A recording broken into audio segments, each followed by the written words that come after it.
బట్ట కట్టి వచ్చి ఆరాధన చేసాం.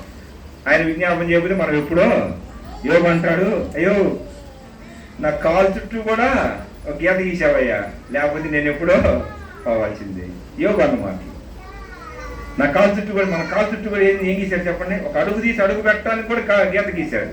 నిజంగా ఈ విషయాల్లో విష్ణుప్రియ మేడం అమ్మాయి విషయంలో ఒకసారి ఆలోచన చేస్తూ ఉంటారు.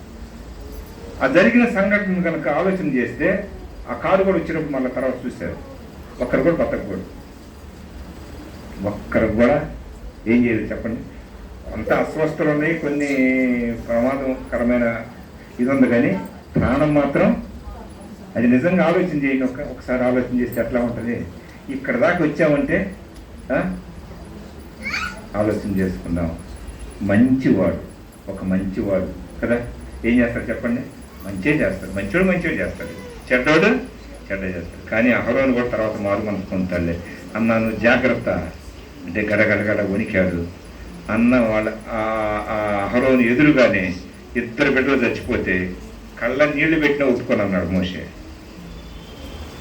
అన్నాడా లేదండి? ఎన్ని ఉన్నాయి అమ్మా. ఒక మంచివాడు చేసే పని మనం కూడా చేద్దాం. మనం కూడా ఎందుకు మంచివాడుగా లేకుండా ఉండాలి? అన్ని కూడికలు పద్దాం, ప్రయత్నం చేద్దాం. ఇళ్ళ దగ్గరే కదా రాత్రి ఉండేది. అందరూ గుంపుగా వస్తే మీకు కుక్కలు ఏం చేయవు.